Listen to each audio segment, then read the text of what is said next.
बुधवार को जिला कांग्रेस की ओर से निकाली गई जन आक्रोश रैली ने शहर की सड़कों को मानो छोटा कर दिया। पूर्व विधायक एवं कांग्रेस नेता प्रहलाद गुंजल के नेतृत्व में आयोजित इस रैली में लगभग 25,000 लोग शामिल हुए। रैली में जन सैलाब इस कदर उमड़ा कि जहां जहां रैली पहुंची वहां की सड़कें तंग पड़ गई। भीड़ के उत्साह और नारों से पूरा माहौल गूंज उठा।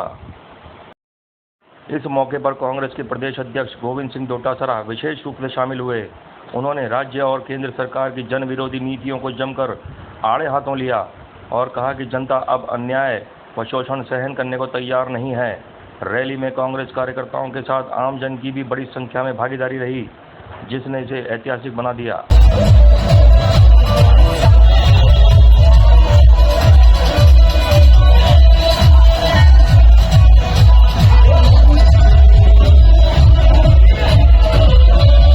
मंच पर प्रहलाद गुंजल और गोविंद सिंह डोटासरा के साथ कई कांग्रेस नेता मौजूद रहे। आरोपी से भाजपा सरकार को उखाड़ फेंकने का संकल्प लेकर हमारे बड़े भाई प्रहलाद गुंजल जी ने जो जन ललकार रैली करी, उस रैली के अंदर जो आपका जन सैलाब आया है, उसने इस बात को दिखा दिया है कि राजस्थान के अंदर 25 सरकार की वापसी की शुरुआत हो गई है। और मैं ये कहना चाहूंगा कि ये कैसे कैसे मंजर सामने आने लगे हैं, ये कैसे कैसे मंजर सामने आने लगे हैं।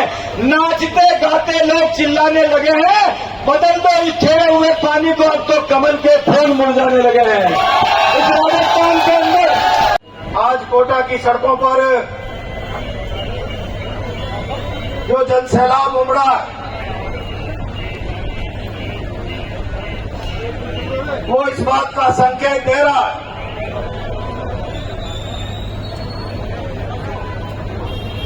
केंद्र सरकार और राजस्थान सरकार की नीतियों के खिलाफ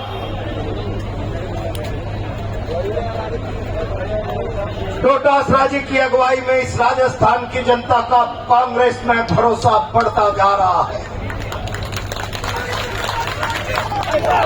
एक आईएएस अफसर को बिहार में 60 करोड़ रुपए की रिश्वत देते हुए ईडी की पकड़ में आ गई और सप्लाई बंद हो गई। वरना आप विचार कर लेना, एक एक किसान के खेत पर घर पर स्मार्ट मीटर लगेगा। और स्मार्ट मीटर का मतलब मैं आज आपसे कहना चाहता हूं, ये सारी की सारी बिजली व्यवस्था का निजीकरण करना चाहते हैं, प्रीपेड भुगतान करना चाहते हैं। जितना पैसा डालो उतना मीटर चलेगा। प्रधानमंत्री जी शर्म करो कुछ तो। भारतीय जनता पार्टी के लोगों, चुल्लू भर पानी में डूब मरो। एक तरफ तो तुम कहते हो 2024 के लोकसभा के चुनाव में बड़े गर्व से भारत के प्रधानमंत्री कहते मैं 80 करोड़ लोगों को 5 किलो गेहूं खाने का देता हूं। जिस मुल्क में 80 करोड़ लोग 5 किलो गेहूं की खैरात पर अपना जीवन चलाते हो, उन्हें स्मार्ट मीटर से खून पीने का रास्ता उनके लिए तैयार मत करो। वो स्मार्ट मीटर का पैसा दे। मैं देश के सारे लोगों के खाते खोल रहा हूं जन धन योजना में, लेकिन आज वो जनधन योजना में जो खाते खोले गए, उन खातों की स्थिति क्या है? 80% से ज्यादा खाते बंद हैं और जो खाते चल रहे हैं उन खातों में मोदी जी भारतीय जनता पार्टी के संरक्षण में अवैध धंधे करने वाले लोग गरीबों के खातों को किराए से लेकर अवैध धंधे कर रहे हैं। और फिर प्रधानमंत्री जी देश से अपील करते हैं, ये मेरी माँ का नहीं, ये पूरे देश की माँ का अपमान है। मोदी जी हम भी कहते हैं हम माँ के पुजारी हैं, तुम कुछ नहीं होंगे। तुम तो माँ के नाम का भी राजनीतिक व्यापार करते हो। हम माँ के पुजारी हैं, माँ के। अगर तुम्हारे मन में माँ के प्रति सच्चा प्रेम होता, माँ के प्रति सच्चा दर्द होता, तो तुम्हारी माँ को बनावटी गाली पर दर्द नहीं उठता। मेरी माँ को मणिपुर में पेन वस्त्र नग्न करके दौड़ाया गया। भारत सरकार के एक एक व्यक्ति की जुबान पर लकवा पड़ गया, लकवा पड़ गया। प्रधानमंत्री जी आपकी माँ को कोई अपशब्द नहीं बोले। दूसरे की माताओं की, इस मुल्क की माओं की सत्ताबरू लुटती रहे, नग्न करके सड़कों पर उनको दौड़ाया जाता रहे और वीडियो बनाकर पूरे देश के सामने भेज दिया जाए। और प्रधानमंत्री की जुबान लकवे से पीड़ित हो जाए। नोटंकी बंद करो। आप ले जाना कहां चाहते हैं? किस जगह ले जाना चाहते? अभी किसान में निम्बोदा जाकर आया था। बिरला जी, आपने भय से, भ्रष्टाचार से, सत्ता की ताकत से, धर्मांधता से चुनाव जीतते होगा। मैं बहुत जिम्मेदारी से कहता हूं, ठीक है, आपने भय से, भ्रष्टाचार से, लोभ से, लालच से, धर्म के उन्माद से लोकसभा का चुनाव जीत लिया, लोगों ने चिता दिया, कमजोरी प्रदर्शित हो गई, लेकिन उसके बावजूद भी आदमी चाहता है न्याय मिलना चाहिए। हमने चुन दिया तो चाहे लीगल इलीगल कैसे भी परिणामों में चुन दिया गया तो उसको न्याय करना चाहिए, इंसाफ करना चाहिए। सरकारी गाड़ियों का काफिला लेकर चलने वाले बिरला जी, मैं सवाल करना चाहता हूं, कोटा की सड़कों की हालत आपने देखी है? कोटा की सड़कों में गड्ढे इस प्रकार हो, आपको अंदाजा नहीं, आप अपनी सरकारी गाड़ियों के काफिले में निकलते हो। मैं देखता हूं, मेरे निम्बोदा जाने से एक दिन पहले पजामा गीला करके आप घर घर घूम रहे हो। मेरे को लग रहा था अब तो राहत की बाढ़ आ जाए।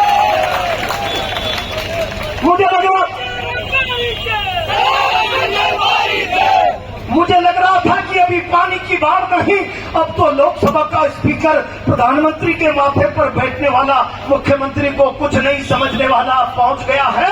अब तो राहत की बाढ़ आ जाएगी, राहत की बाढ़।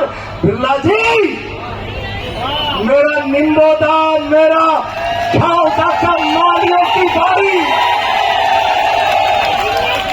आपकी राहत का इंतजार कर रहा है। उनके पशुधन का पता नहीं, घर की संपदा का नाश हो गया, खाने पीने के दाने नहीं बचे। मैं छावदा में मालियों की बाड़ी में गया, नदी के किनारे मेज के 100 घर स्वाह हो गए, स्वाह हो गए। न बकरी बची, न भैंस बची, न आटा बचा, न दाना बचा। मैंने कलेक्टर से कहा क्या व्यवस्था है खाने पीने की? बोला पंचायत से कहा है। 17 दिन बाद पंचायत ने कल सुबह खाना बंद कर दिया। देलुंदा के स्कूल के लोगों ने कहा हमारे बच्चे 17 दिन से स्कूल नहीं जा रहे हैं, सरकार वैकल्पिक व्यवस्था करे। सरकार वैकल्पिक व्यवस्था नहीं, मौज मस्ती में मस्त है। ये जन सैलाब का आक्रोश ये बता रहा है कि राजस्थान में सरकार नाम की कोई चीज नहीं है। गुंजल साहब, इतना जज्बा और जज्बा तो आपके लोकसभा के चुनाव के नामांकन के समय भी नहीं था। उससे भी बढ़कर के लोगों में आज आक्रोश और सरकार के प्रति, सरकार की तानाशाही के प्रति, सरकार की अनदेखी के प्रति आंख मूंद के घरों पे बैठे हैं। इनके मंत्री की औकात नहीं है किसी कलेक्टर को फोन करके कह दे कि यहाँ पर मुआवजा की जरूरत है, फसल की गिरदावरी की जरूरत है। आपने देखा होगा 2 महीने तक कोटा, बूंदी, झालावाड़, पाली, पूरे प्रदेश के आधे से ज्यादा जिले जगमग्न हो गए। और मुख्यमंत्री जी सरकार का उड़न खटोला लेकर के आपके टैक्स के पैसे से मौज मस्ती कर रहे हैं। कभी मोहन भागवत के दंडवत प्रणाम करने जा रहे हैं, कभी ओम बिरला के हाजिरी लगाने जा रहे हैं। अरे इतने बड़े ओम बिरला जी हैं तो फिर ये कोटा की सड़कें क्यों टूटी हुई है? टूटी हुई सड़कें मैं देख के आया हूं। आपके होश और हुजूम के कारण से पूरा कोटा जाम हो गया था। मैं मोटरसाइकिल पर बैठ करके मैं और आजम भाई यहां पर आए कि नए मुख्यमंत्री सक्षम है, नए स्पीकर सक्षम है। राजस्थान की विधानसभा के अंदर जब बजट सत्र आएगा तो स्पीकर के खिलाफ प्रतिपक्ष अविश्वास प्रस्ताव लेकर के आएगा, ये मैं कहना चाहता हूं। और आज कोटा से ये ललकार रैली आपने शुरुआत की है गुंजल साहब, मैंने देख लिया दम है आप में, कोटा के लोगों में दम है, आप में दम है। ये सीट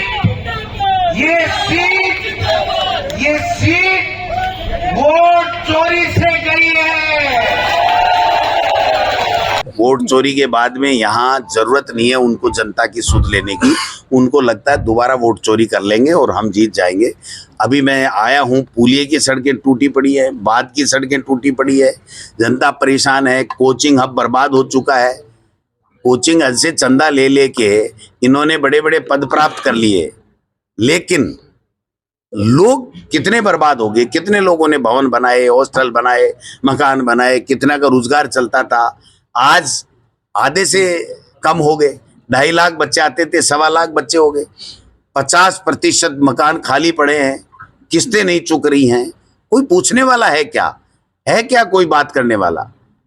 मैं समझता हूं कि आज कोई भी अपनी जिम्मेदारी सत्ता पक्ष के लोग नहीं उठा रहे हैं, चाहे वो दिल्ली में बैठे हैं, चाहे वो राजस्थान के अंदर बैठे हैं। ये सरकार के खिलाफ असंतोष है, थोड़ा नीचे करो। चाहे दिल्ली की सरकार हो, चाहे राजस्थान की सरकार हो। आपने देखा हजारों की तादाद में सैलाब,